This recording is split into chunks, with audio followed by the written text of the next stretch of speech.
Hello, welcome everybody, my name is John Denton and this is the review of the new Lil Uzi Vert record Eternal Atake, or Eternal Atake as I called it in my head for ages for some reason, but enough about that. You might be wondering before we start, why isn't this a reaction, John? You're a reaction channel. Yes, I am a reaction channel, don't worry. Reactions are going nowhere. But for this one, I knew in my head that I needed to give this album more than one listen to even collect my thoughts around it, based on comments on my recent Lil Uzi Vert videos, based on just my understanding of the artist. And there will be more reviews like this, kind of conversational reviews. I want to do it a little bit differently, and we'll talk more about that at the end of the video on this channel. Don't worry, reactions are going nowhere, album reactions are going nowhere, but this is just another way of adding more content and chatting about music. And so with this record, I went in hoping for something kind of interesting, something kind of sonically expansive, given the name of the album, given the hype coming up to it, given the fact it was delayed so long. I know there's some stuff with the record label and all that sort of thing. And that's why I was a little bit disappointed. 4 tracks in, when I've got through Low Main, when I've got through Silly Watch, when I've got through Pop, I'm thinking, is this just another Little Baby album? Like, really kind of empty lyrics, basic flows over quite cool beats. I'm not even gonna pretend that they're not. But I was like, that's a bit of a shame, really, because ultimately I don't know if I can do, an entire hour-long project of this after listening to the Little Baby album, which I didn't even bother doing a review of. It just didn't really do anything for me. And then I got to the track You Better Move, and honestly things changed at that point for me, hearing that for the first time, because it is so stripped back, so weird, so discordant, so unsettling. This track where Uzi, or whoever produced it, samples what I understand to be the pinball game from PC, just over and over again. And the track actually reminded me on first listen of On Sight by Kanye from Yeezus, which again, a track that I heard it for the first time just grabbed my attention. I was like, what am I hearing? And that's exactly how this made me feel. Has that repeated mantra going through it, and there's a lot of repetition in the album anyway, but this one, it was music designed to make you feel a certain way. And I thought, okay, well, given that the first 4 tracks were very familiar, the fact that this track is so meticulously designed to make you feel a certain way, maybe I, as the listener, need to take a step back from what Uzi is trying to say on the record, which I think we can all admit is very little, to be honest, and more hear what he's trying to do with the record, which is somebody who comes from, a non-hip-hop background in the past with music, is definitely how I'd listen to music. So I just kind of went back to my old brain a little bit. And because of that, I started to enjoy the record a lot more, to be honest. I think You Better Move moves well into Homecoming, another slightly unusual track. And then you've got other musical influences coming in later. You've got some kind of EDM, almost like late 90s European trance coming in Chrome Heart Tags, which is a decent track. You've got the slightly slower pace, more heartfelt track in Urgency with nice vocals from Sid, a track that I did end up enjoying. And then even later on, you've got a track Secure the Bag, which is about as generic a trap name as you could ever come up with.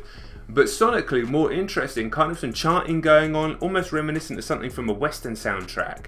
So in that respect, I actually tuned out and stepped back a little bit, admittedly, with a couple of beers as well on Friday, and listened to this album purely as a sonic experience and starting to enjoy it a bit more. And it made me kind of understand, perhaps, what Uzi's going for. He's trying to kind of create a more hypnotic sound. He's trying to potentially create music that is supposed to be enjoyed more as a sum of its parts rather than listened to lyrically, which is unusual because this is definitely still rap music. He is rapping on here. So it's very unusual for me as a listener to try and disconnect someone rapping and not actually listen to what they're saying. Because if you do listen to what he's saying, it's fucking crap. I'm not going to lie about that. It really is. As much as I've enjoyed the production on this album, and as much as I enjoyed actually listening to much of it, honestly, if the whole album was in a different language, I think I'd enjoy it more. And that's a bit of a damning indictment of the record as well. As much as I said it as I've enjoyed it, I can't hear this guy talk about watches, talk about cars, talk about a weird amount on so many songs about playing with girls' pussies. Like, he says that so many different songs. It's weird. I can't hear him talk about that for 18 tracks, including the bonus tracks. it's just boring. There's no clever lyrics in here. There's no subtlety. There's no smartness. And considering how much of a fan I was of XO Tour Llif3, a really, really great song that married kind of a new sound with the music of my youth, with grunge, with kind of a metal aesthetic as well, but definitely kind of grunge and emo. Here, there's really, really nothing. I mean, lyrically, I go as far as saying the album is redundant. And if you're in a situation where you're listening in a party and the tunes are cranked and you're just enjoying the hooks, I get it. That's totally understandable. But if you're just going to be listening on headphones or trying to enjoy it as a project, especially a project within the wider genre of hip hop, then you are really, really not getting a lot out of it. I certainly wasn't. Anyway, I've got no problem with a rapper talking about riches, about luxury, flexing, talking about watches, all that sort of stuff. It's normal. But let's just talk about a bar that I've heard recently from a track where someone is talking about a watch. Okay, it's from the track Rain by H and AJ Tracey. He says this, right? I was loony before I made tunes, now I'm AJ, but my AP's Bugs Bunny. Okay? And you go, okay, what the fuck are you talking about? So, break it down. He used to be called Looney before he was AJ Tracey. So he was Looney before he made tunes, Looney Tunes. Okay? Now I'm AJ Tracey, but my AP's Bugs Bunny. What does Bugs Bunny eat? Carrots. So his AP watch, Bugs Bunny, Looney Tunes, carrots on the watch. He's just saying the same things Lil Uzi's saying in this whole album. But how cool is that? It's slick, it's clever, and it backs up the confidence of the flex.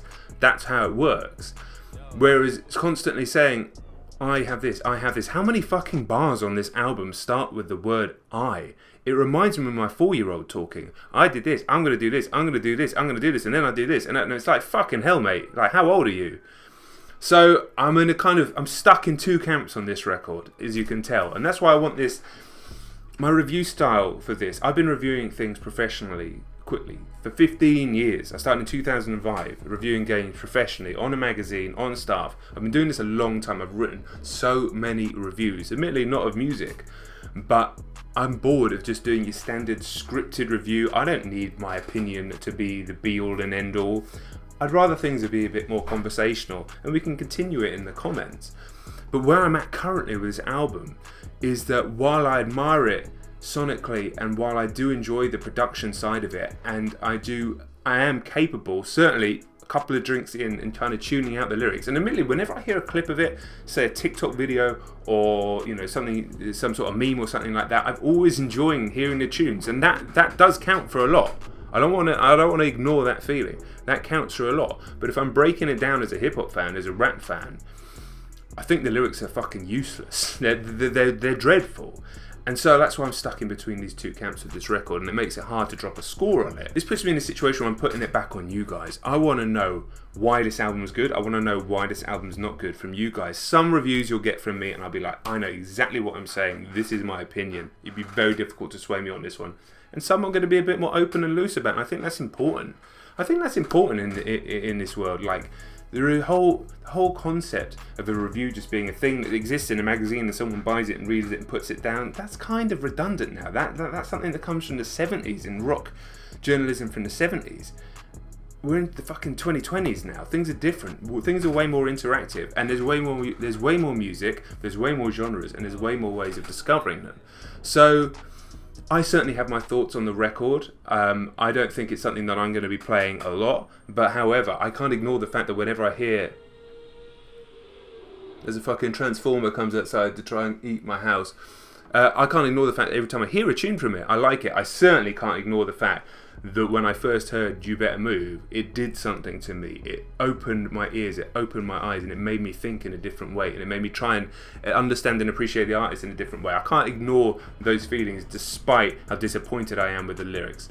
So, in summation for me, I want to know your thoughts, but also I'm going to drop a 6 out of 10 on this record. With a few slicker bars, it would have got higher. I think with a few fewer tracks, with less tracks as well, which is definitely my thing at the moment. Like, cut out the shit. I heard there's a deluxe edition coming with 8 new tracks. Do we need them? I mean, are they good enough? If they were good enough, why weren't they on the record in the first place?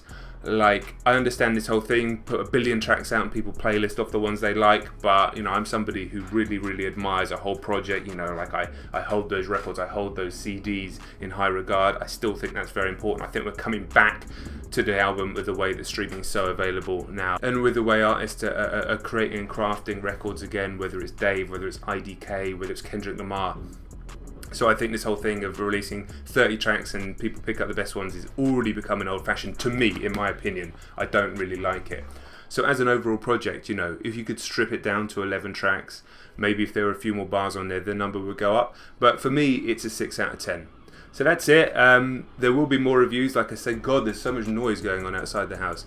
Lil Uzi's fan base is coming to get me. They literally are. Can you hear that now? Chainsaws, police cars, and a transformer coming to kill me. In summation, there will be more reviews on this channel. I've enjoyed doing this, just making this video and just chatting to the camera like this. They're going to be more conversational. There might be something like you hear a bit more on a podcast rather than a straight, I write a script and then I read it to camera. It's just not really what I want to be doing. If you're here for the reactions, I totally get that. There will be shitloads more reactions. Individual track reactions, album reactions, they're not going anywhere. I like the idea of filling out the channel with reviews as well, especially on albums that I want to give multiple listens to. And I hope you guys do understand that actually filming, editing and producing a full album reaction is an incredible amount of work for just one video, especially when those videos do get demonetized. So that's it. Thank you very much for watching. If you made it all the way to the end, I really want to know your feedback on this format as well. It's very important to me that I'm having that interaction with you guys. But this is where we're at. As Uzi's fans come down on me and try and kill me with chainsaws, I'm going to end it right here. Thank you very much for watching. Patreon link, subscribe to the channel, you know all that stuff. I'll figure this stuff out as I go. This is going to be a new journey for me to go on with you guys. Thank you very much for watching. I'll be John Denton. I'll catch you on the next one. Peace.